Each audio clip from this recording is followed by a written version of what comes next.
back in 2016, Prince Harry found his celebrity princess. Thank you so much.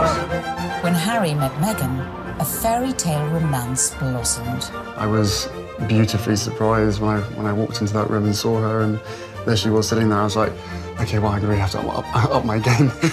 They were engaged after a year, and the most spectacular of royal weddings followed. The wedding was phenomenal.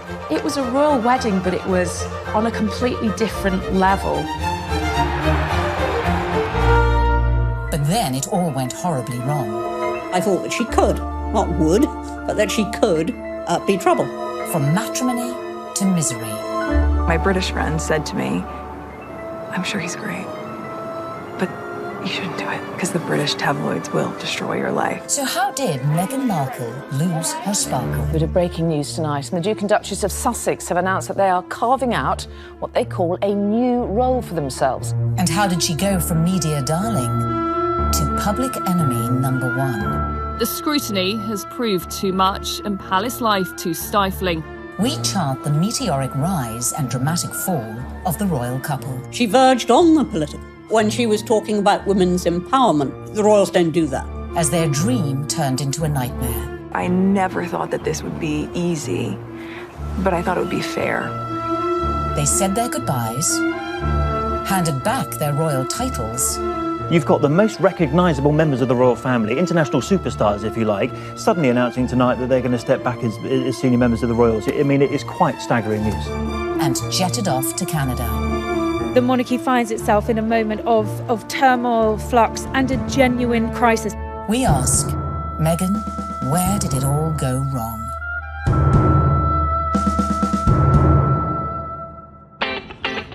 In her dating years, Meghan was said to be an avid reader of 90s book, The Rules, a self-help dating guide read by millions worldwide. But The Rules ain't got nothing on the Meghan Markle handbook. Beginning, of course, with step 1, be born into showbiz. To bag your Prince Charming, it always helps to start off in life with celebrity connections. And with Mum Doria and Dad Tom working in the entertainment industry, Meghan was all set. Meghan has a true showbiz upbringing. Her parents actually met on the set of General Hospital. Her dad was working on the lighting, her mom was temping there. It was the late 70s when my parents met. My dad was a lighting director for a soap opera, and my mom was a temp at the studio. I like to think he was drawn to her sweet eyes and her afro, plus their shared love of antiques. Whatever it was, they married and had me. They moved into a house in the Valley in LA, to a neighborhood that was leafy and affordable. Nice, huh? You like these ponytails? Unsurprisingly, young Meghan soon caught the acting bug and would often visit her dad on the set of long-running TV sitcom Married with Children. Meghan had very much a showbiz upbringing. She would have been on set occasionally. She would have met famous actors and actresses probably from a young age, and understood that they were just people, and understood that there is a work that goes on behind the camera, because that's what her dad did. So she would have seen the reality of what it means to be famous from a very early age. Married with Children was, at the time, considered so risque, it was even boycotted by some viewers. So I grew up on the set of Married with Children every day after school for 10 years. I was there. Wow. I know. It's a very perverse place for a little girl who went to Catholic school, no less, to grow up. There were a lot of times my dad would say, Meg, why don't you go and help with the craft services room over there? This is just a little off color for your eyes. I wasn't allowed to watch it at home. I could watch the end credits, so I could give the screen a kiss when I saw my dad's name go by. I mean, they seemed very close as father-daughter, and I mean, she was a striking child. She was beautiful, and everyone would comment on how cute she was. But beyond that and more important than that was the fact she was just a very nice little girl and very respectful and just really a sweet kid to be around. I think one of the things that Meghan possesses, which is so ideal for her current role, is a comfortableness, a level of ease in front of a camera. And part of that would have been because she was raised to see the other side of a camera. Like her future hubby, Meghan's parents divorced when she was little, and from age 6, she lived with her mother. But even if she didn't know it yet, with her immersion into the world of showbiz, little Meghan's journey to find her Prince Charming had already begun. As developing a social conscience from a very early age is step number 2.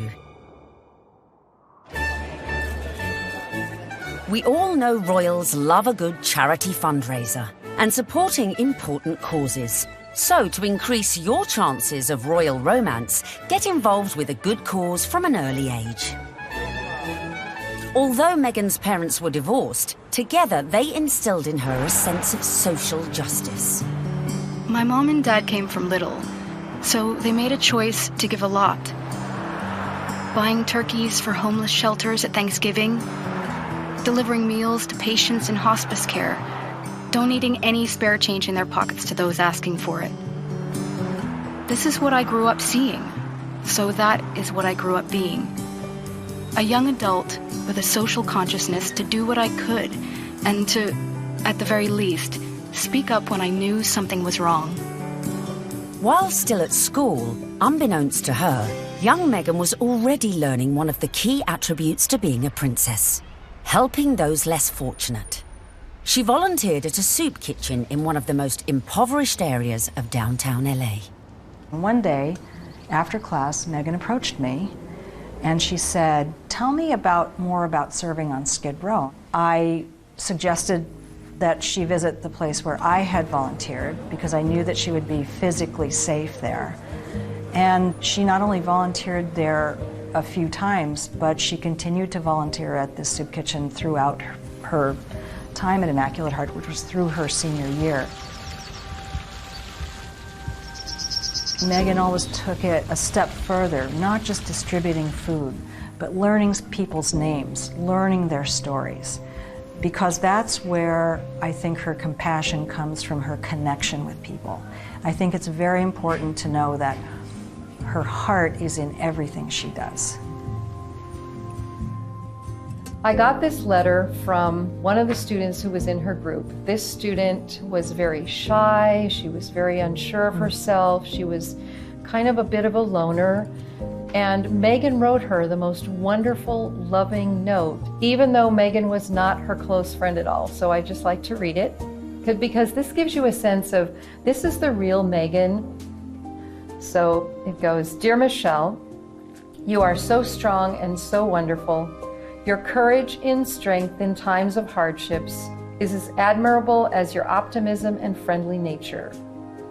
I am so lucky to have you in my group and to be able to lead you on this adventure. Never stop sharing your beautiful spirit and always remember how special you are. I am here if you ever need me. I love you, Meghan." Meghan was already starting to make changes, but coming up, we see how her voice reached all the way to the White House. It just wasn't right, and something needed to be done.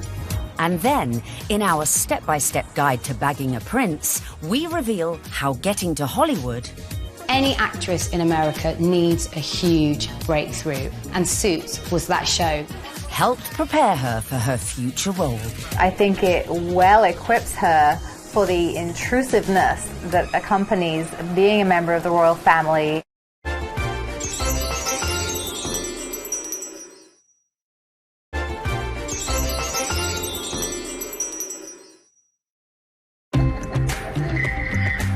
While still at school, Meghan had developed a strong social conscience. And as she grew, so too did her passion for change. Please welcome Meghan Markle. Which in 1993 took her all the way to the White House. Well, good evening. That doesn't feel like enough, does it? It's just great evening. Maybe that's better. The fact that Meghan is interested in these causes, that's not new. It's not something that she's taken up after a life of celebrity, that she's suddenly found out that she needs to help people. It really started from the very beginning when she was just a little girl. So Meghan's first foray into activism came when she was 11 years old, and she and some classmates were watching commercials and analysing them for their social studies class. The gloves are coming off. Women are fighting greasy pots and pans with Ivory Clear. The tagline said, "Women all over America are fighting greasy pots and pans." 2 boys from my class said, "Yeah, that's where women belong, in the kitchen." I remember feeling shocked and angry and also just feeling so hurt. It just wasn't right, and something needed to be done. My name is Meghan Markle. I'm 12 years old. Last week at my school, we decided to watch the news for social studies. While flipping through the channels, we saw a commercial for the new Ivory Clear dishwashing liquid. In the commercial, they said women are battling grease, meaning only women do dishes. This infuriated Meghan, and she went home, talked to her dad about it. Her dad encouraged her to write letters to various people. Meghan wrote to Procter & Gamble, the company who made the advert, to then First Lady Hillary Clinton, and to children's current affairs show Nick News, who sent a reporter to interview her. I don't think it's right for kids to grow up thinking these things, that just mom does everything. So I was wondering if you would be able to change your commercial to people all over America. Thank you, Meghan Markle. Incredibly, the 12-year-old's lobbying paid off. And it was roughly a month later when the soap manufacturer, Procter & Gamble, changed the commercial. The gloves are coming off. People are fighting greasy pots and pans with Ivory Clear. She had a sense that she could affect change, even though she was just one small person. She had a voice. If you see something that you don't like or are offended by on television or any other place, write letters and send them to the right people, and you can really make a difference for not just yourself, but lots of other people. Propelled into the limelight at such a tender age, as an adult, Meghan's passion to effect change would burn no less brightly and push her closer to the world of her prince-to-be. As some 20 years later, she would take on causes, some of which were close to her future beau's heart, such as becoming global ambassador for international children's charity World Vision, promoting sanitation projects in remote villages. Meghan's visits to countries like Rwanda, her focus on girls and women, all of these speak to her concern for female empowerment and really wanting to make a difference that way. You'll feel really good at the end of the day knowing that you've been a part of that. I gotta get these kids home. I'm gonna go take a picture with them. We all know that charity is a huge, huge thing for Prince Harry. He's been working with various charities for years, and it's something that's really close to his heart because of how important it was to his late mother, Diana. If you wanted to impress him, doing a lot of charity work would probably go down very well. But being charitable alone might not be enough to bag a prince. So bring on step number 3. Of course, one possible way to bring yourself closer to royalty is to become a celeb. Easy, right? Meghan was a natural-born performer after all. Long before I taught Meghan, I saw her in the school plays. And she was one of those girls, when she was on stage, you were drawn to watch her because she just had this charisma and this charm, and she was really good. We have a musical and a play every year, and she was certainly one of the many shining lights that we have here at Immaculate Heart. After leaving high school, Meghan's dramatic flair led her to enroll at the prestigious Northwestern University, where she studied theatre and international relations. International relations and basically showbiz. It is a perfect combination for someone who's going to be in the royal family. There's a lot of showbiz involved in the royal family, and you know, no one talks about it, but it is like being an actress. You have to be so excited to meet people, some of whom may even say something that's a bit insensitive or rude, and you have to still make small talk and still smile all the time. You get your picture taken. Meghan's preparation really couldn't have been better for this role. Prior to attending university, she auditioned for roles in music videos for artists such as Shakira.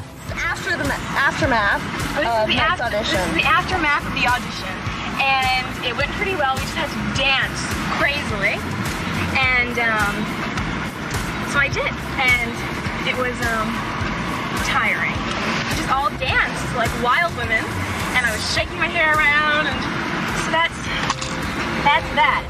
While at university, Meghan showed promise on stage, starring in a number of student movies. Back home in LA one Christmas, a friend introduced her to a manager who'd watched one of her films. He offered to find her work in return for 10% of her earnings. But as she would soon discover, the path to success was not an easy one. A young actor, actress trying to break into the business, it is not easy. My parents had been so supportive, watching me audition, trying to make ends meet, taking all the odds and ends jobs to pay my bills. I was doing calligraphy, and I was a hostess at a restaurant, and all those things that actors do. There's so many people out here who want to get into the entertainment industry. It's difficult. I had a beat-up Ford Explorer Sport that rattled like a steamboat engine in the morning. It was burning out. I had started to give up. It was tired and running on empty, going from audition to audition, just as I was. I mean, you really have to be very self-promoting, and you have to be willing to, you know, knock on doors and be very motivated and have good self-esteem, because you could get eaten alive out here. But Meghan remained determined to make it in Hollywood, despite the challenges along the way. I would drive to auditions and park at the back of the parking lot, far from the eyes of anyone who could see me unlocking the trunk and crawling into my car through its only feasible entry point. I would play it off, obviously, as though I was looking for something, reaching so deep for something that my car almost sucked me in to get it. Much like my experience in Hollywood, to be honest. Struggling, climbing hurdles, searching for something that I couldn't even see, and just reaching for it. By now, in her mid-20s, all Meghan had to show for her efforts were bit parts in TV soap operas, dramas, and the occasional movie. Fame was a distant dream. In 2006, she landed a job as a suitcase girl on the US version of quiz show Deal or No Deal, filming up to 7 shows a day. Meghan, open the case.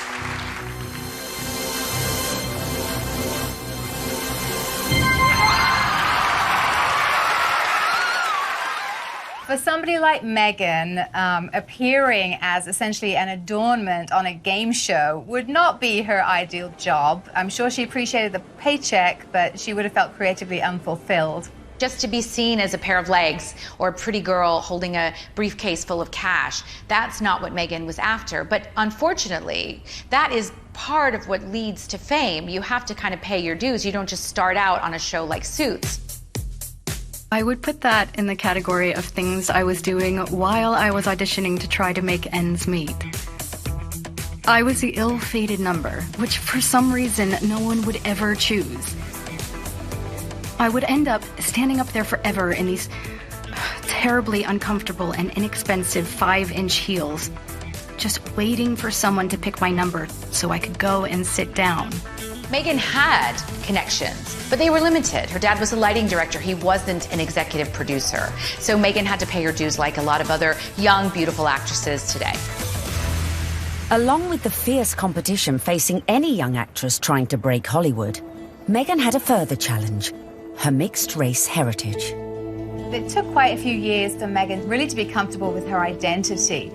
Hollywood didn't help with that, and it must have been very hurtful and very frustrating for her at times. It's not easy making it in Hollywood if you're not blonde and typically, you know, the aesthetic look. And Meghan Markle was definitely struggling in her years trying to make it. I'm biracial. Most people can't tell what I'm mixed with, and so much of my life has felt like being a fly on the wall. And so some of the slurs that I've heard, or the really offensive jokes, or the names, it's just hit me in a really strong way. Being ethnically ambiguous, as I was pegged in the industry, meant I could audition for virtually any role. I wasn't black enough for the black roles, and I wasn't white enough for the white ones, leaving me somewhere in the middle as the ethnic chameleon who couldn't book a job. But Meghan's big break was closer than she thought. At one audition, a casting director advised Meghan to go for a more natural look. This would change her outlook forever. She stopped me in mid-scene and said so simply, "You need to know that you're enough." She saw all that self-doubt beaming through the self-tanner and excessive blush. You need to know that you're enough. Less makeup, more Meghan. And that moment for me was a wake-up call. Meghan had started dating film and TV producer Trevor Engelson in the early noughties, and in 2011, after 7 years together, they got married. Coming up, the moment Meghan found herself in social circles that led eventually to Prince Harry. This was her journey. It started there. And we find out what princes do on a first date. There she was sitting there, I was like, okay, well, I'm going to have to up my game.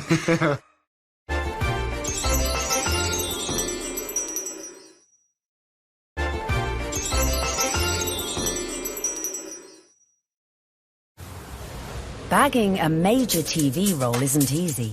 But luckily for Meghan, her breakthrough was just around the corner.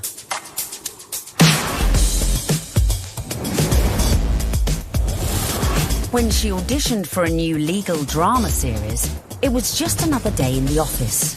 Or so she thought. Suits was set in New York, but filmed in Toronto.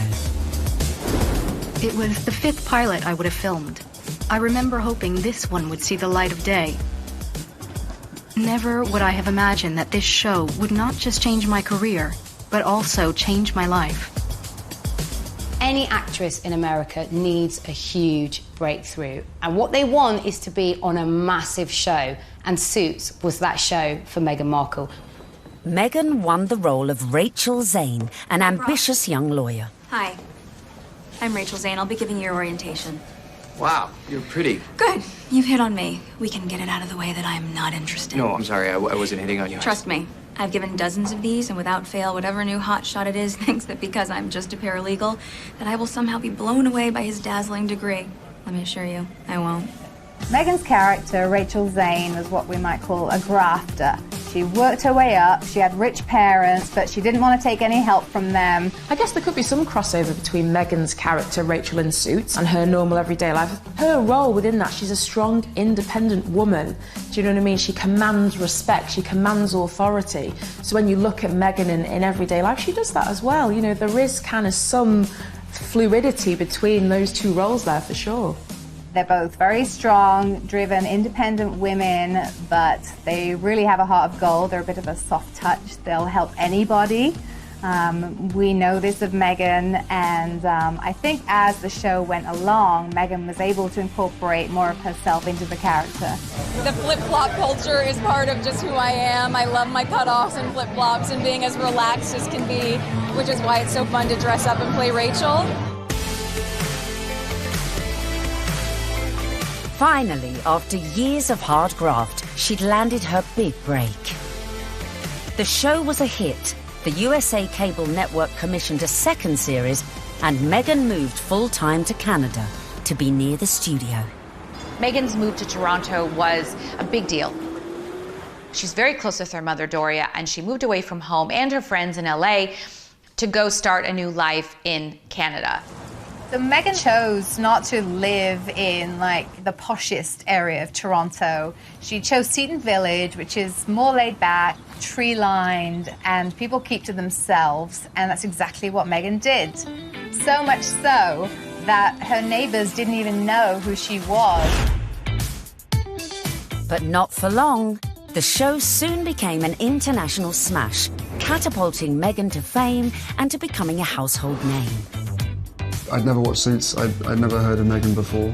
Well, nearly a household name. He had to say that. She was so sexy in it. He couldn't say, like, I've actually seen her, like, passionately kissing loads of guys. And I was like, yeah, I want to marry that.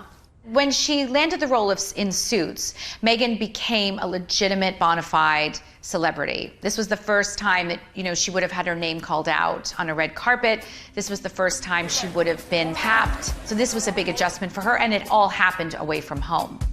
But being away from home wasn't without problems in her personal life, with husband Trevor. They were together for 7 years, married for 2. The problem with the marriage was the distance. And no sooner were they married than she got the gig on Suits, and she was in Toronto and he was in LA. And the relationship just didn't last. Meghan may have been unlucky in love, but her star was on the rise. And with stardom came power. Before filming season 4 of Suits, Meghan complained to the program makers. She once said that every script seems to begin with, Rachel enters wearing a towel. And at some point, she put her foot down and was like, no, I'm not doing that. She doesn't need to be that. And the character evolved. I didn't think you'd be so naive. Excuse me? Your job wasn't to talk to Mr. Bailey once and, after being moved by his tale of woe, tell me to jump him to the top of the pile. It was to assess his case and present evidence. And it's exactly what I'm doing here. I just left 2 boxes of textbook prosecutorial misconduct with your secretary. You found all of that since yesterday? Yes, because while I may only be a second-year law student, I have been a practicing paralegal for the past 8 years. Looks like I have some reading to do. I'm sorry for interrupting your day. Good afternoon, Miss Zane. Meghan's global exposure as Rachel Zane was perfect prep for another future role. I think it well equips her for the intrusiveness that accompanies being a member of the royal family and being followed at every turn, because she was very used to, you know, sort of putting her own life in the spotlight.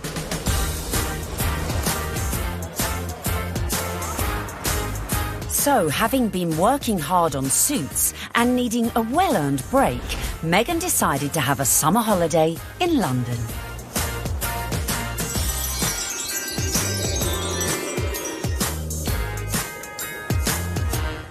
The summer of 2016, which turned out to be a very important summer for Meghan, was actually initially a bit of a getaway, a bit of a girls' holiday, a romp around Europe, a celebration of the fact that she was newly single, and she decided that she'd come on a road trip.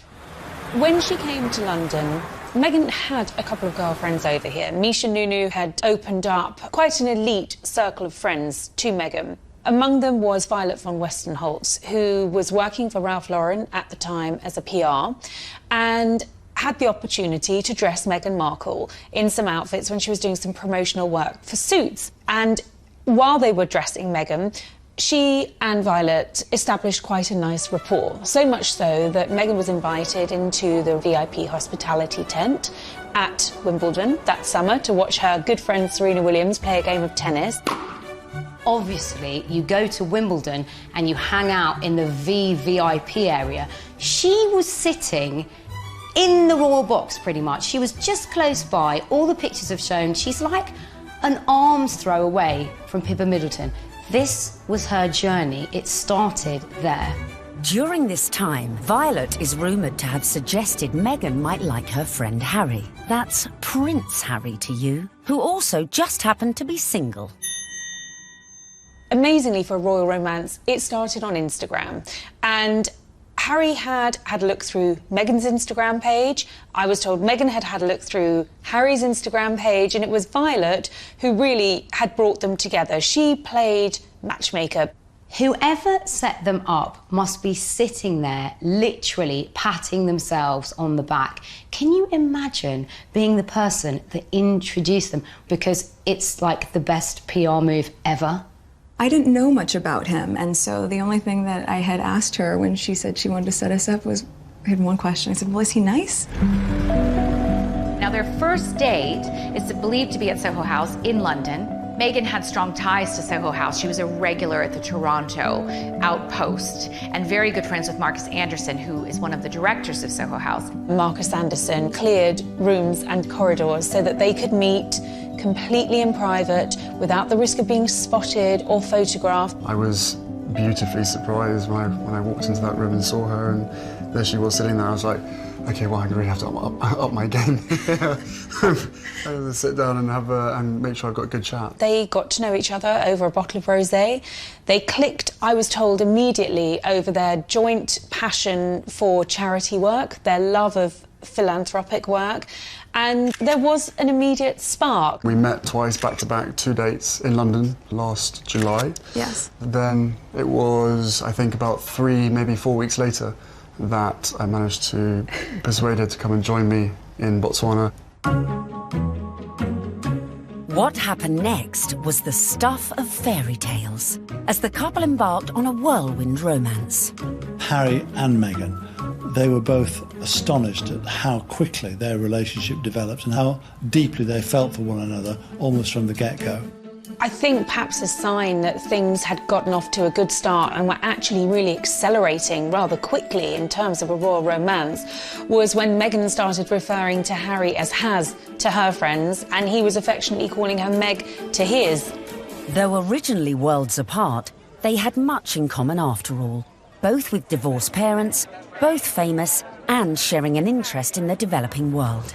It was one of the first things we started talking about when we met, was just the different things that we wanted to do in the world and how passionate we were about seeing change. I think that's what got date 2 in the books, probably. Plenty to talk about. And date 2 quickly led to their first trip away together, a mere month later, on safari in Botswana, a country close to Harry's heart after first visiting following his mother's death 19 years earlier. We camped out with each other under the stars. We spent, came and joined me for 5 days out there, which was absolutely fantastic. So then we were really by ourselves, which was crucial to me to make sure that we had a chance to get to know each other. A secret long-distance relationship then ensued, with the occasional clue, such as the couple being separately pictured wearing matching blue bracelets, and the odd tantalising social media post. But it wasn't long before the couple went public. So the next step to bagging a prince is perhaps the hardest: the engagement.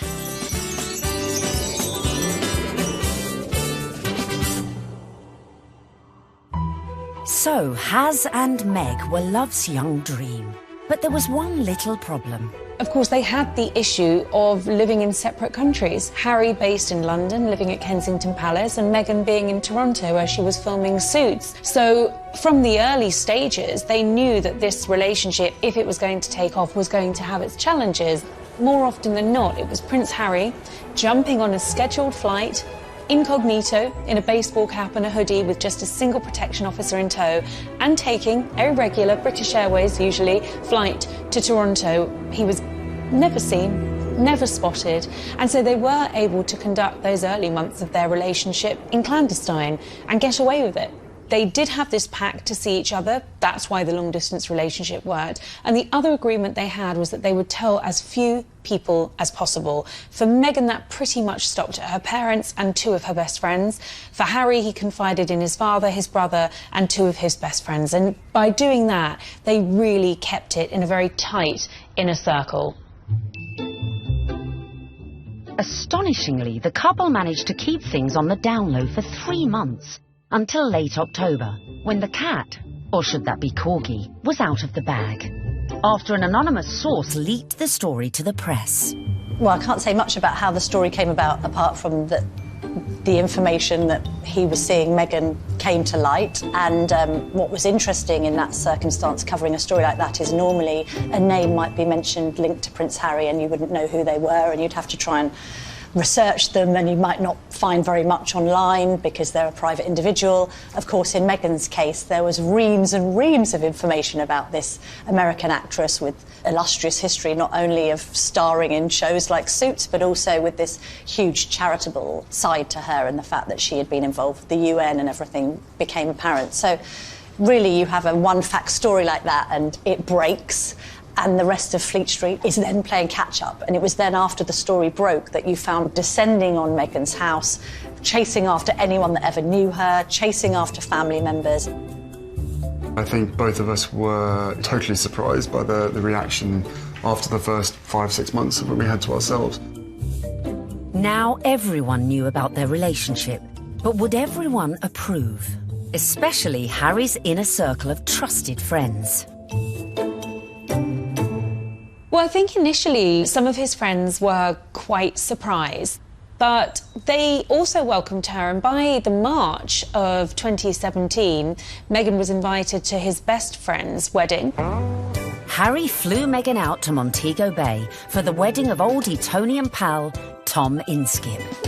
She was made to feel very at home, the friends were very welcoming, and she started to actually forge friendships with these people on her own. And that's really lovely that, you know, Prince Harry's at the wedding of his pal and his pals are saying, you guys could be next down the aisle. I mean, what's better than that? They could obviously see that this is genuine. This is a real thing. Well, one of the things I was told by someone at that wedding in Jamaica was that they'd never seen Prince Harry look so happy. And in fact, at the wedding reception, there were jokes of, you two will be next. And actually, those were accurate predictions, because they were. Coming up, the royal couple-to-be's first public appearance. I don't know how many people were actually watching the wheelchair tennis match, because a lot of people were watching Harry and Meghan. And just how did Meghan's prince pop the question? I had the ring in my finger and I was like, can I give you the ring? She was, oh yes, the ring.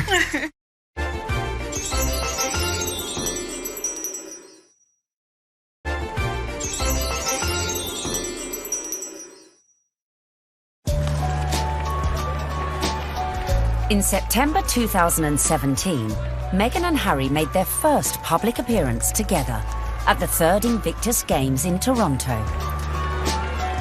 Has and Meg's speculation was at fever pitch.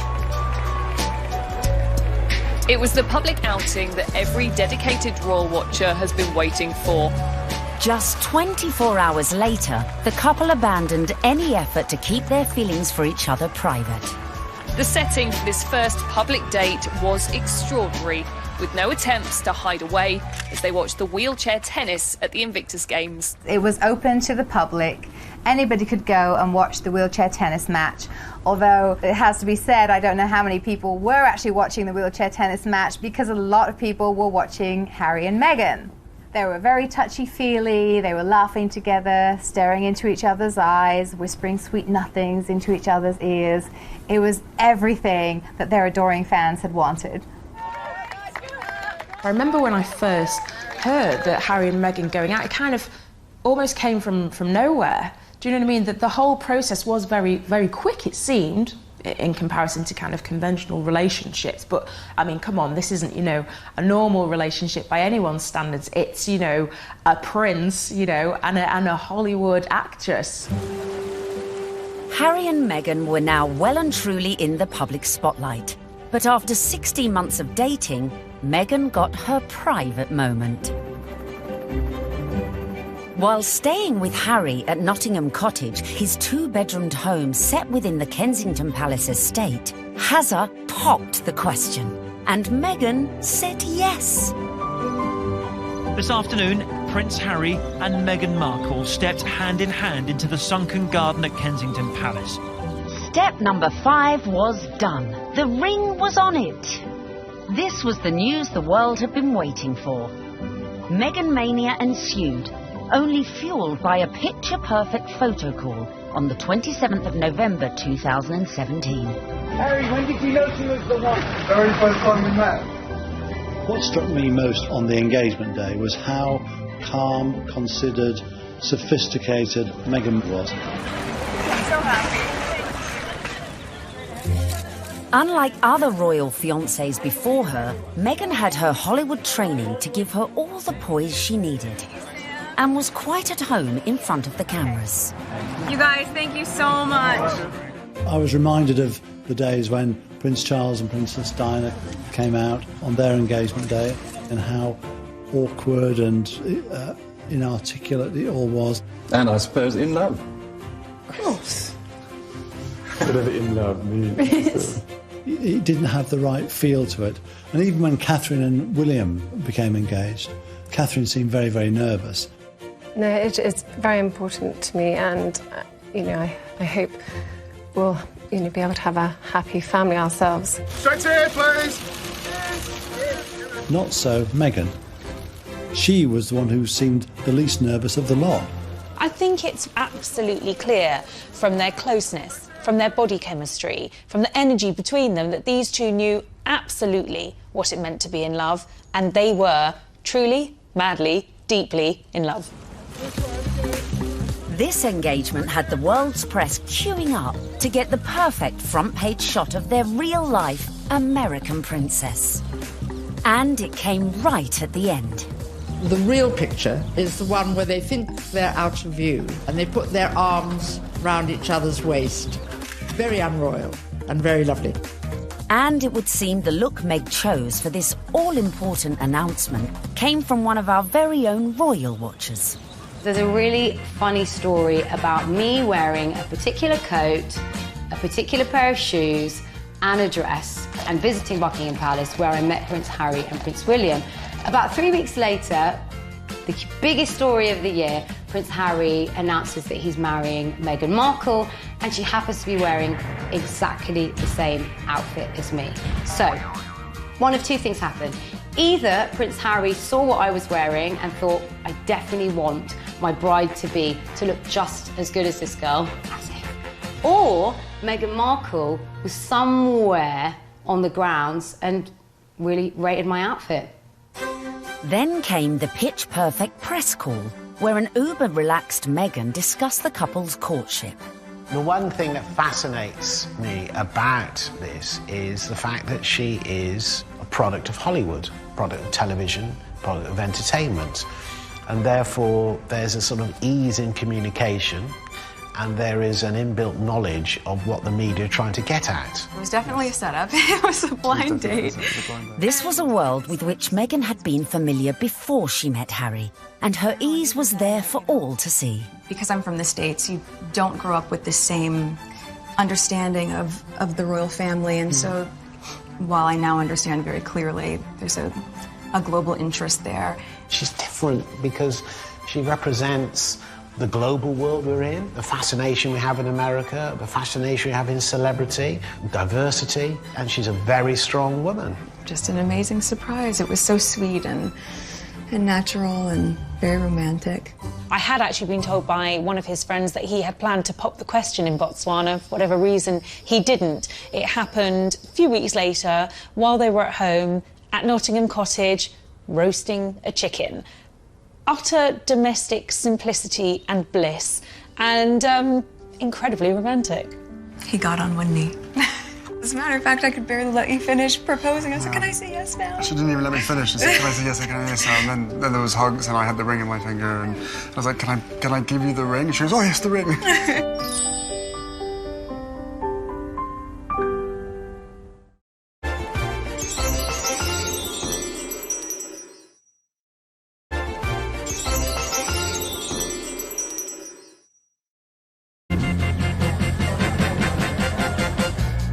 Meghan and Harry were united in their passion for change.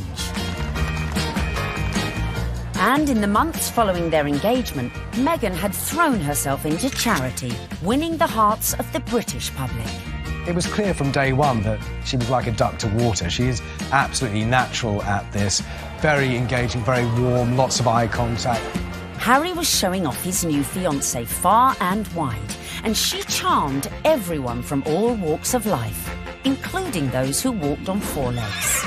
She even wore a matching coat for the occasion.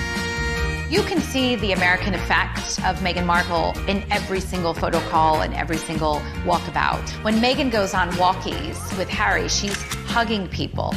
In Nottingham, the couple visited charities that were close to Harry's mother's heart. You could see the pride in Prince Harry. I mean, it was a joy to watch. While back in London, a visit to Brixton brought Meghan even closer to the community. Believe it or not, everyone is listening, and I'm in the same room as the royal couple right now. They actually shook my hand. I didn't expect that. I thought, it would just be a distance. They were pretty cool. It was a real nice, good, feel-good factor. They should come more often. They really should.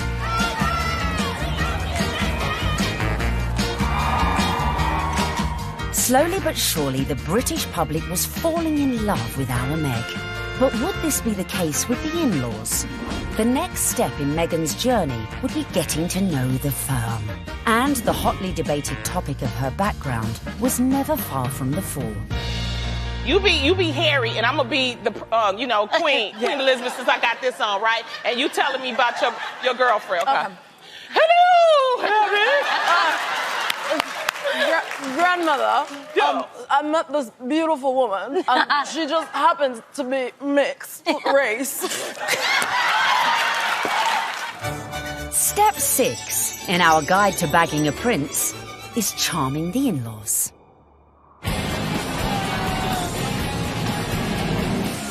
One of the things I found really amazing when I was charting this story was just how warmly welcomed Meghan had been into the royal fold right from the early stages. The early meetings with William and Kate and Charles and Camilla, they were very welcoming. And actually the speed at which Meghan was introduced to the Queen was very surprising. When I looked back at Harry's relationship with Chelsea, it was several years before Chelsea was introduced to the Queen. Cressida, who dated Harry for 2 years, was never introduced to the Queen, but within a matter of mere months of dating her, Harry had Meghan meet the Queen. She's an incredible woman. And the corgis took to you straight away. That's true. In fact, Queenie was so impressed that mere weeks after the couple's engagement, she took the unprecedented move of inviting Meghan to spend Christmas in Norfolk at Sandringham, giving Meg the opportunity for a serious charm offensive. It was a tremendous break with convention that the Queen invited Meghan, who was, after all, just a fiancée, to Sandringham, because normally it's just the wives and the husbands of members of the royal family who are allowed that. I was told that the Queen's feeling was this: she's preparing to give everything up for her grandson, her career, her identity, her nationality, her home in Toronto, everything to be with Harry.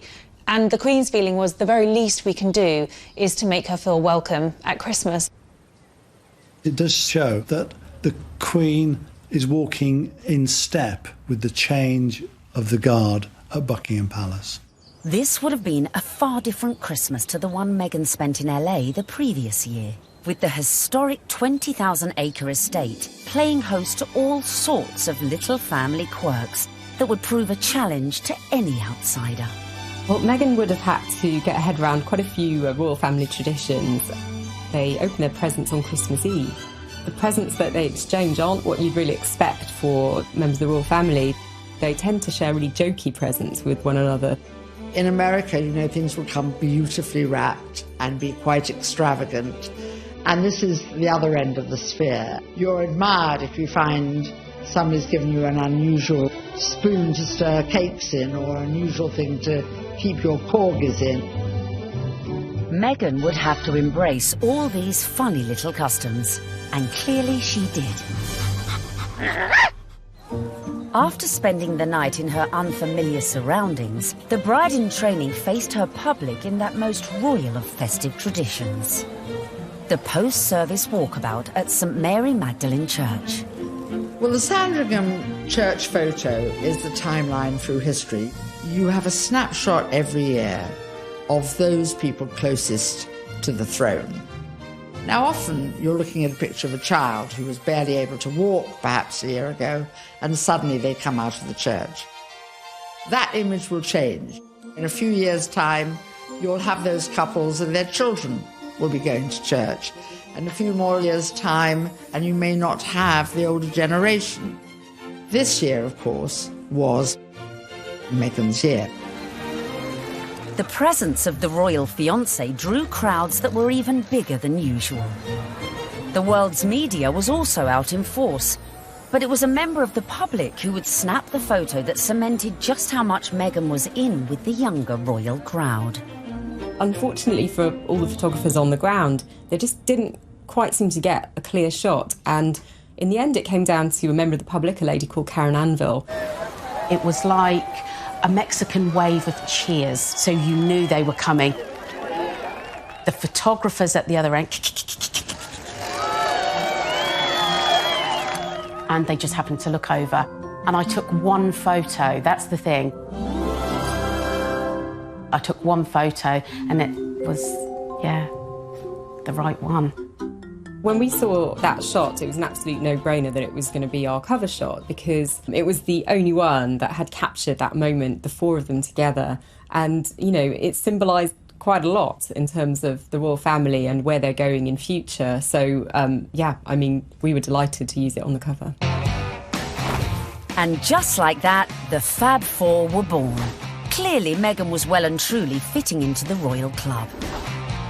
Just like the Queen, it seems the rest of the family were equally charmed by Harry's beau from across the pond. Another tick for Meghan. William was longing to meet her, and so was Catherine. And Catherine's been absolutely wonderful, amazing, as is William as well. You know, fantastic support. And then my father as well. We had a handful of teas and meetings, and my grandparents as well have been wonderful throughout this whole process. She found herself a true fan in the Duke of Edinburgh, and he was apparently hugely impressed with how well-read Meghan was.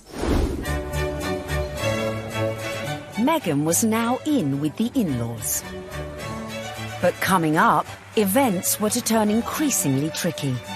Dealing with critics from near... I think she's trouble.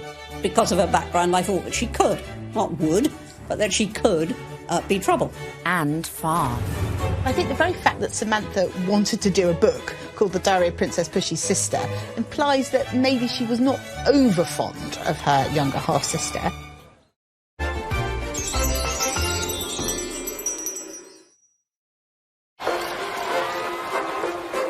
Meghan was proving popular with the in-laws, the friends, and was now conquering the British public. But what to do when you find out not everyone likes you? I don't know about this Meghan Markle. Yeah, she's too confident and self-assured. You see what I mean? This water feature's shit, isn't it? Yeah. Oh my God, I thought I was doing so well.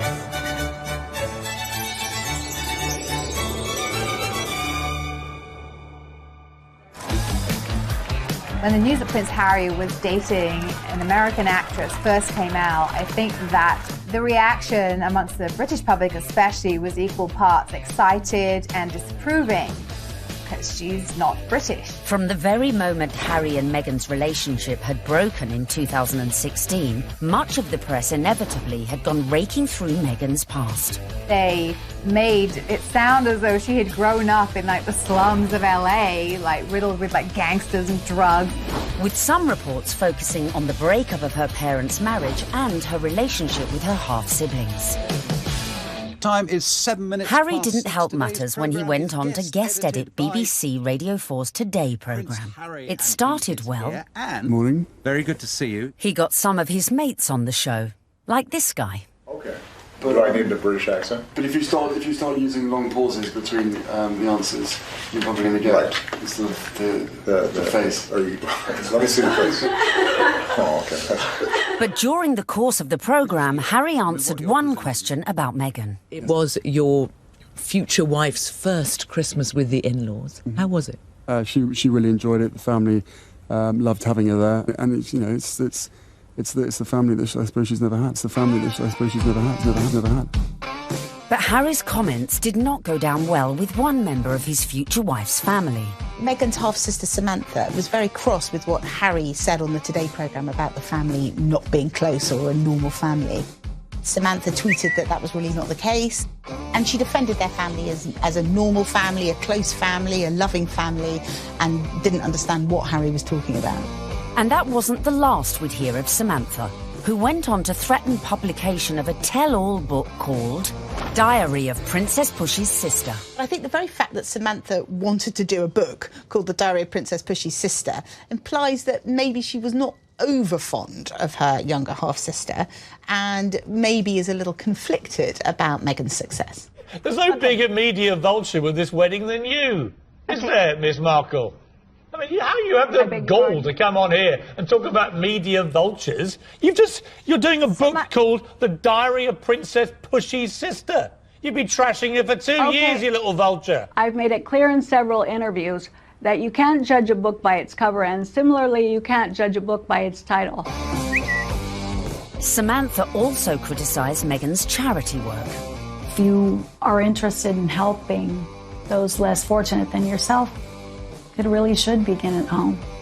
Could all this bad publicity derail the wedding? And just how should Meghan respond to this particularly barbed attack? The temptation must have been huge for Meghan to have responded to the critics, who were, of course, her family members. She kept a dignified silence. I mean, you've got to feel for Meghan. What would you do if your family were being an absolute nightmare? It is seriously embarrassing. So she does what any of us would do. Hashtag ignore, ignore, ignore. But would Meghan be able to keep her composure in the face of her next critic? A certain ex-Tory MP, a die-hard royalist, who voiced her doubts about Meghan, not in private, but in the most public setting possible, the celebrity Big Brother house. OK, let's take a vote. I think she's trouble. How long do you think she's going to be? 5 years, 10 years, 20 years? Why do you think she's trouble, Anne? Background, attitude, I worry. She's older than him? She's been married before? Yes. I add it all up and I'm uneasy. But there we go. Quite frankly, I was shocked when Anne Widdecombe said that what she said. I mean, I've always thought that she was a sensible woman. She seems to be jumping to conclusions without looking at any evidence. The ex-minister's comments sent the Twitter sphere into meltdown. When I was on Big Brother, I was called every ick and every ist going. I was homophobic, xenophobic, racist, sexist, misogynist. Nothing I said could have been remotely construed as racist by any sensible observer. I mean, all I said was I thought that because of her background, and I was thinking of freewheeling Hollywood background, you know, former marriage, all the rest of it, that because of her background, I thought that she could, not would, but that she could be trouble. She had, I think, the older generation's view of this is an outsider, a foreigner coming into a very British organisation, almost, you could say. How is that going to work? The thing that all of us have to do is adapt. We're in the here and now. Embrace. But one woman who was not prepared to embrace was Jo Marnie, girlfriend of then UKIP leader Henry Bolton, who sent a series of racist texts. Even then, Meghan kept quiet. The royals' mantra is often put up, shut up. You can't be seen to always answer back. You do have to put up at points. So actually her approach, maintaining that dignified silence, not justifying or even giving any credence to these claims, some of which were really quite unpleasant, well, it was a very royal approach to things. Look, Meghan is showing the makings of a true princess. You've got to have that decorum. You've got to, on some occasions, actually, you know, keep silent and pick your battles. Even more flack came Meghan's way when she took to the stage with her potential prince, his brother and Kate at the Royal Foundation in February 2018. People say, well, you're helping women find their voices. And I fundamentally disagree with that because women don't need to find a voice. They have a voice, they need to feel empowered to use it, and people need to be encouraged to listen. And I think there is no better time than to really continue to shine a light on women feeling empowered and people really helping to support them. She verged on the political when she was talking about women's empowerment, and it was all a bit Me Too-ish. The royals don't do that. And indeed, the day that the royals start engaging in political causes is the day you get a lot of controversy. There is a very good reason why the royals stay off politics, and it's to avoid precisely that. Not everyone shared Anne's view. It's refreshing because she isn't saying things that are incredibly controversial that we actually wouldn't stand by or back or believe in. These are really important points, important issues that she's raising, especially when she's touching on feminism. But was Meghan risking her relationship with the royals and the public? She's clever. She's using her voice in a good way, and she has actually been backed by the palace. But still the criticism came, and the palace had to release a statement defending her. Was this one step too far? This is the first time that we've heard anyone associated with the royal family talking about those campaigns. The Kensington Palace stressed that it would have been impossible for Meghan to talk about issues surrounding female empowerment without talking about those campaigns. Well, I think that by touching on the Me Too campaign, Meghan probably knew that there was going to be some kickback, and indeed there was. But actually, she got far more people saying, this is great, this is what the royal family needs to be doing more of. Phew. Looked like Meghan had found just the right balance to please the palace, her people, and most importantly, her prince. So, next step in our guide, embrace your prince's religion. She signed up to the Church of England, of which the Queen is supreme governor. And exactly 100 days after her engagement announcement, Meghan was baptised in the chapel of St James's Palace by the Archbishop of Canterbury. It was very special. It was beautiful, sincere, and very moving. It was a great privilege. Although she had attended a Catholic school in LA, Meg had a Protestant background. Her father was a member of the Episcopal Church of the United States. It would not have been an enormous step, to get baptised, but it was a big step in a way. But I think out of deference to the Queen and to her very strong faith, it sort of tidied things up, and it augurs well for the future because she will have to attend many, services in Church of England cathedrals. Coming up, Meghan's headed ever nearer to that chapel of love, but the journey would become increasingly problematic. With a guest list to organise. Have you got an invite to the royal wedding? Have I? Yeah. Not that I know. And dramas coming thick and fast from her very own family. All of a sudden, his health isn't good, and he can't come to the wedding. Dun dun dun!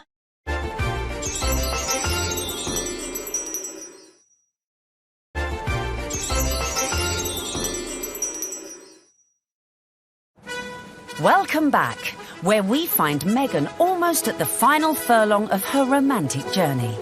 But managing your wedding carefully was not to prove so easy for our Meg. First hurdle, the date. The wedding of Prince Harry to Meghan Markle. The date, the 19th of May 2018. Recent royal weddings had all been held on weeks.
days, but not this one. I think that they thought, we want people to enjoy this, so why not do it on a Saturday? And if you think about most weddings that you and I go to, they're at the weekend. So why wouldn't you follow suit? But there was one reason to avoid that Saturday. It had already been announced as the date of the FA Cup final. As president of the Football Association, Harry's brother Prince William was expected to take his usual place in the royal box at Wembley. And millions more were looking forward to watching the game on TV. I think my wife will probably want to see the royal wedding. So what I'll probably do, I'll probably leave her on her own, maybe with some of her friends. I'll go somewhere else where like-minded people want to watch the FA Cup final. I would so prefer to watch a royal wedding, not interested in football. Harry and Meghan solved the problem for TV viewers. They announced that their ceremony would begin at noon, several hours earlier than kick-off time. But Wills decided to avoid the fixture clash altogether, scrapping his Wembley appointment to concentrate fully on his little brother's wedding. Next hurdle, the tricky protocol of who to invite to a royal wedding. Have you got an invite to the royal wedding? Have I? Yeah. Not that I know of. Would you like to go? I want them to be happy. I really want them to be happy. They look like a lovely couple.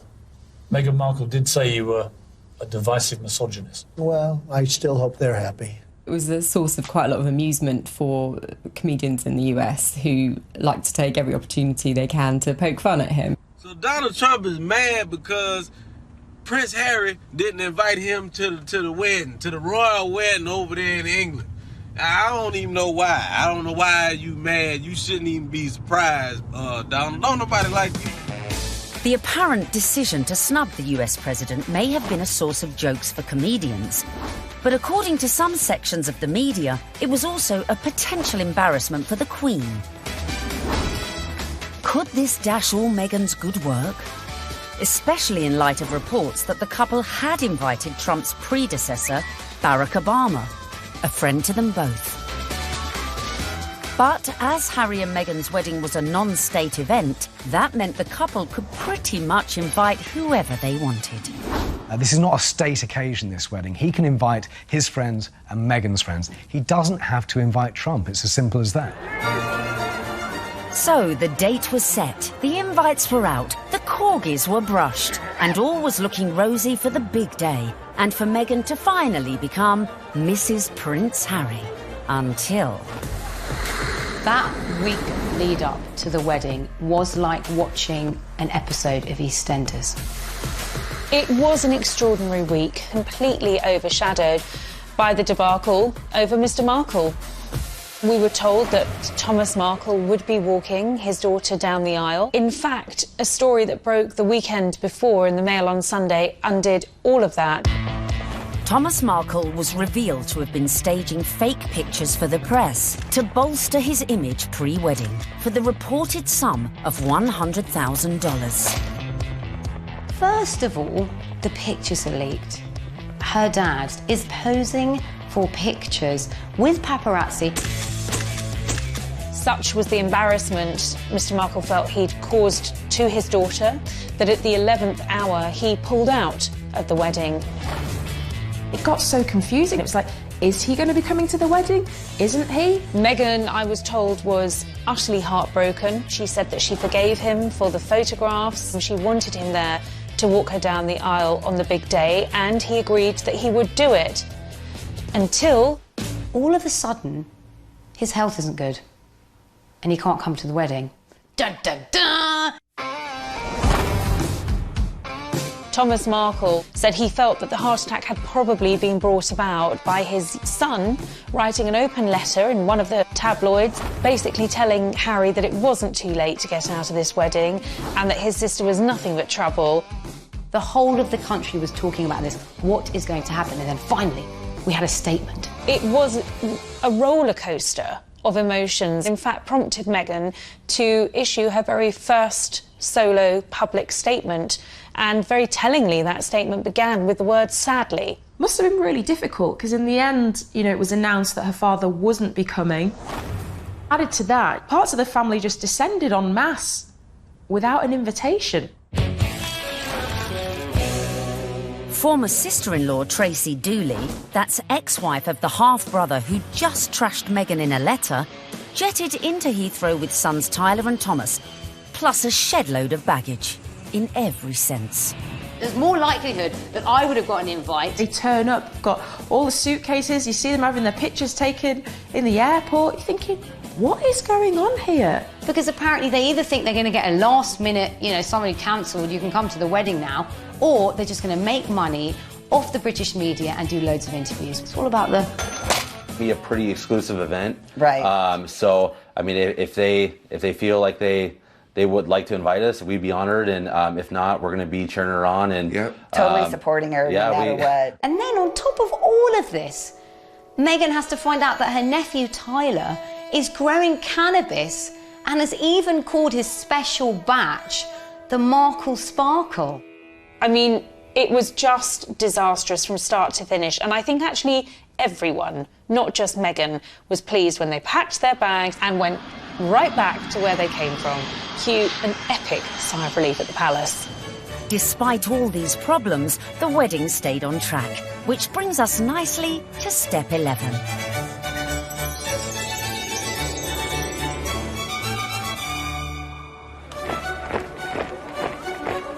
Finally, on the 19th of May 2018, less than 2 years after Harry and Meghan's very first date in Soho House, the day we'd all been waiting for. The world tuned in for the fairy tale wedding of the century. Let's face it, if you're marrying a prince, you may as well pull out all the stops. Meghan and Harry really did have the ultimate fairy tale wedding. They didn't choose St. Paul's Cathedral, where, of course, we saw Charles and Diana wed. They didn't choose Westminster Abbey, like William and Kate. They chose Windsor, which is a lot smaller and feels a lot more private. I was there at the wedding on the day, and Windsor felt like literally a fairy tale come to life. Everything was magical. And as the 600 guests drifted in, it was a veritable who's who of the world's A-listers, from music, film, and sport. I think this was the very first really modern royal wedding that we've ever seen, and it was a true marriage of Hollywood royalty with British royalty. Oprah Winfrey, Idris Elba, George Clooney and Amal, and the cast of Suits. You had Hollywood stars mingling with British aristocracy. It was extraordinary to see.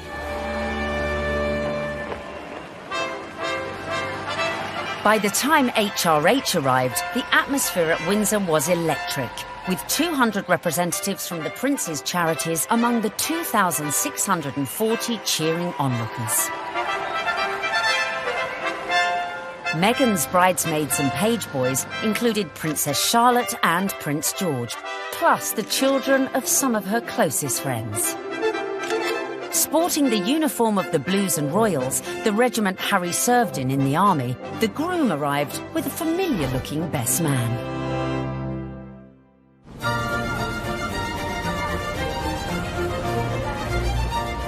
Right on cue, Meghan arrived with Mum Doria in the Queen's Rolls-Royce Phantom 4.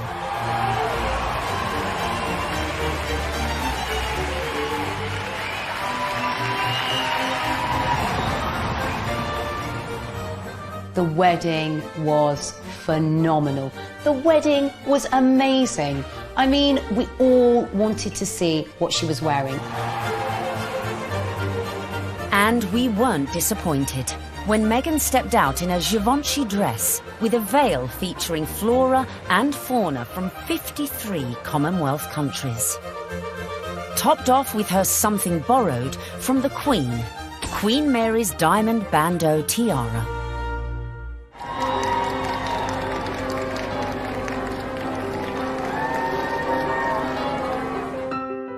But with an absent father, who would walk Meghan down the aisle? Prince Charles rises to the occasion. Prince Charles walks her down the aisle. It's amazing. Hashtag the power of love. Hashtag love survives. When you saw it on the day, it felt like the right thing to do. It was a wonderful way of Charles saying, welcome to the family. And actually of Meghan showing the world just how close she already is to her father-in-law. Meghan had successfully won over her in-laws, and here it was on display for all the world to see.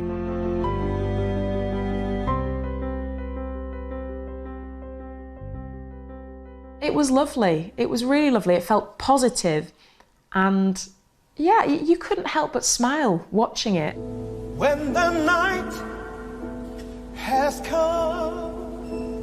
So, not only had Meghan married a prince, but she had ensured that their wedding would be one that the British public would never forget.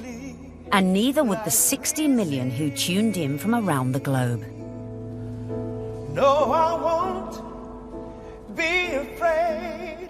It wasn't your typical royal wedding. We had been told by courtiers to expect some surprises, but I don't think anyone expected quite what we saw, listening to that incredible gospel choir, which was a beautiful touch and a wonderful nod to Meghan's dual heritage.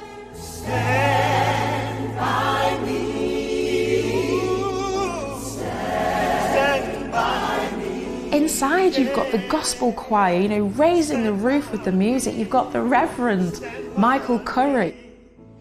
I think without a doubt, Michael Curry was one of the stars, one of the unexpected stars of the day. I don't think anyone was expecting his sermon. I certainly don't think the royal family were expecting his sermon, because the look of surprise, and I might say bemusement and bewilderment on some of their faces seemed to suggest that they were quite taken aback. We must discover the power of love, the redemptive power of love. And when we do that, we will make of this old world a new world. He started speaking. He just had everybody on the edge of their seats, whether you were there or you were watching it on the television. The room felt alive. I don't think St George's Chapel has ever heard such an effusive address, or heard Martin Luther King quoted in that way. There's power in love. Don't underestimate it. Don't even over-sentimentalize it. There's power in love. You know, there is power in love, and if we hadn't heard it once, it was drilled into us, so we knew that by the end of his sermon. Oh, there's power in love. Her family weren't there. It was just her mother, but her story, her African-American heritage, that was all beautifully reflected in the ceremony and in the day itself. All these things that are really very Meghan just made you realise how much more the world is coming together. It was poignant, powerful stuff. Meghan, I give you this ring. Meghan, I give you this ring. As a sign of our marriage. As a sign of our marriage. By the joining of hands and by the giving and receiving of rings. I therefore proclaim that they are husband and wife. She'd done it. She got the ring and she'd married her prince.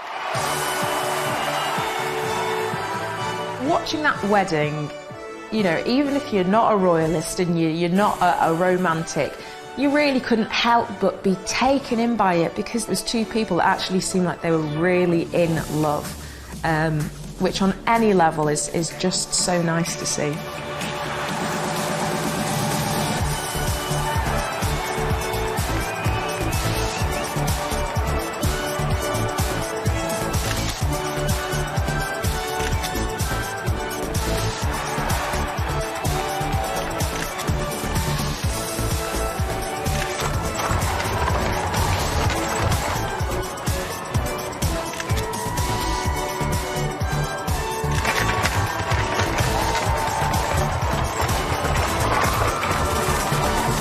But the party was only just getting started.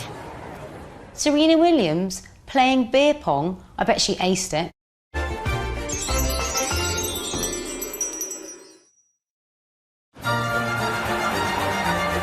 Meghan had gone from actress to duchess. And our penultimate tip, really for those who've gone and bagged their prince, is celebrate with the best ever party. Immediately after the wedding, the couple had all 600 guests back to St George's Hall for a wedding breakfast, which was hosted by Her Majesty the Queen. But the real golden ticket to that event was the private evening party, which was hosted at Frogmore that evening by Prince Charles.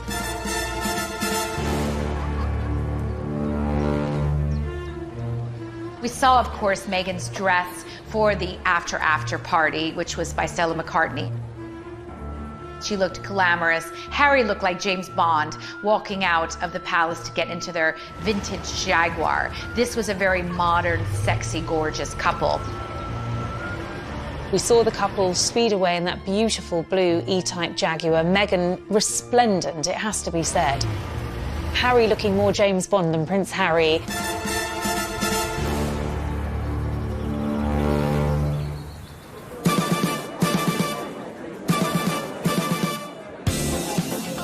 Anyone who was anyone was there, sipping on their When Harry Met Meghan ginger and rum cocktails.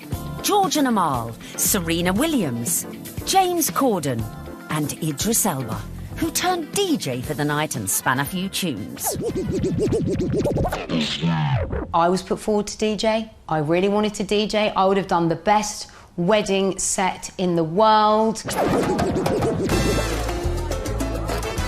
It must have been incredible. Everyone's probably a bit more relaxed, a bit more loose, getting on the cocktails, having a chill. Everyone just wanted to know the juicy details of this VVIP party. Were these huge Hollywood stars and celebrities doing the same kind of things we do when we've been drinking since about midday? Yes, they were. Some wonderful tales of Serena Williams beating everyone hands down at beer pong, a drinking game that apparently Meghan and Harry loved. Serena Williams playing beer pong? I bet she aced it. Serena has since denied she played this game. Shame. But who knows, maybe when they throw their next party. George Clooney serving up cocktails and whisking Meghan and Kate around the dance floor. A dance-off instigated by James Corden between Princes William, Charles and Harry. Which we like to imagine looked like this. Wheels, come on. Well, it's my reception. Could bust a few. Yeah, there you go. Yeah, there you go. Okay. Yeah, come on. You like that, brother? Yeah, twerk it, Wheels. Sham on. Twerk it, Wheels. There you go. No, yeah. Oh, no, Grandmom just saw that. Bollocks. All right. Having an absolute laugh. I mean, was the Queen there? What was she doing? Was she watching it? Was she getting involved? It just sounds like, the doors have been closed, the curtains have been closed, and it's like, right, let's go for it. Let's have a laugh. Let's enjoy this. I think it was just a fantastic night where the couple were able to really do things their way, from serving dirty burgers at midnight out of posh burger stalls in the grounds of Frogmore to handing out monogrammed slippers so that their guests in those 6-inch Louboutins or whatever they were wearing could actually rest their weary feet come the end of the night. And if you want to ensure you throw the best party ever, be like Meghan and make sure your guests leave their phones at the door so you can let your hair down without any sneaky snappers. You don't want a repeat of the dramas of a previous royal wedding. 10 years earlier, the same venue had hosted the wedding reception of Harry's cousin, Peter Phillips, and his wife, Autumn Kelly, who provoked a scandal when, unbeknownst to most of the guests, they sold photos of the private bash to Hello magazine for £500,000. Generally, what happens in the private do's stays in the private do's. There are no cameras there, or none of our cameras are there. So what happened with Peter and Autumn's wedding is controversial and unusual. The junior royals host a wedding ceremony, which is where there's supposed to be the private situation, the most private the royals are ever in, inside their own home, for goodness sake. And they thought this was just photographers at a wedding and happily posed and grinned away. And then we're quite amazed in a couple of weeks afterwards to see 59 pages of a Hello supplement dedicated entirely to things that they thought were private family shots. I think it went down like a lead balloon with many members of the royal family. Luckily, Harry and Meghan's wedding reception went off without a hitch, but with a bang. One of my favorite details about the whole thing is that Harry and Meghan snuck away at the after party. They went off to be together. And I think that speaks a lot about this couple. They are, above everything else, madly, genuinely in love with each other. Which leads us beautifully into the final step of our Bag of Prince guide. Live happily ever after. What will we see next? I think we will see them both just dive into work. I think there's a feeling about the two of them that they don't want to hang around. They want to get involved with their charities. She seems to be a woman with a mission, and I don't think it'll be long before we hear exactly where she's going to focus her energy.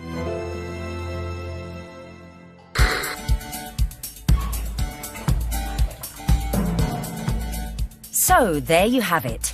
From being born into showbiz, to getting famous, to moving countries. Making moves in royal circles, charming the in-laws, and staying silent in the face of criticism. Meghan Markle might not have set out to bag a prince, but follow her lead and maybe you could do it too. It was the ultimate American dream because hers was a bit of a rags to riches story, and her journey from the leafy suburbs of LA to Toronto to Kensington Palace to St George's Chapel has been a monumental, epic and frankly incredible story. It's so good to meet you. She's a modern woman. This is how we all live, you know, from mixed race families, you know, interracial marriages, coming from different countries. That is what society is about now. The fact that she's unusual for the royal family, I think the fact that she comes from a different country, a different background, it's just a plus. She is very much a breath of fresh air. She's incredibly focused. She's incredibly driven. Women don't need to find a voice. They have a voice. They need to feel empowered to use it, and people need to be encouraged to listen. She's got the biggest platform, she's got huge ideas, and she is changing the game in a very cool way. And she makes Prince Harry happy, and so he now has that partner that he said he always wanted to share the load with. And in Meghan Markle, he found it. If this were a movie script, you would say that Meghan completes him.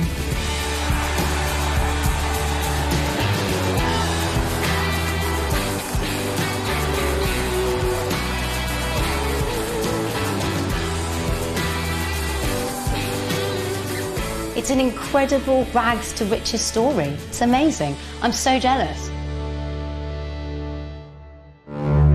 But no one's jealous now, because what started as a fairy tale soon became a nightmare. Firstly, the couple went to war with the press, incensed by criticism, like her flaunting her baby bump.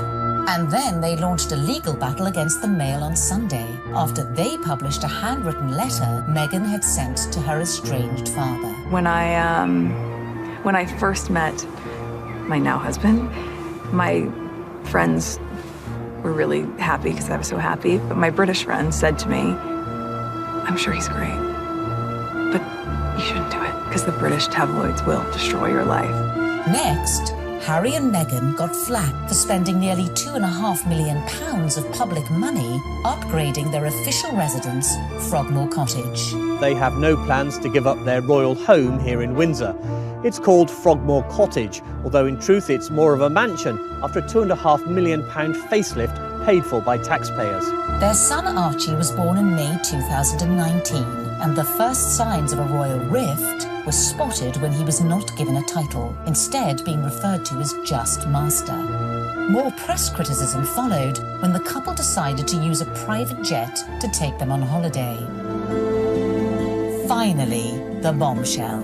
The couple stepped back from their royal duties, handing over their titles and jetting off to Canada, as Harry explained at this after-dinner speech. The decision that I have made for my wife and I to step back is not one I made lightly. It was so many months of talks after so many years of challenges. And I know I haven't always gotten it right, but as far as this goes, there really was no other option.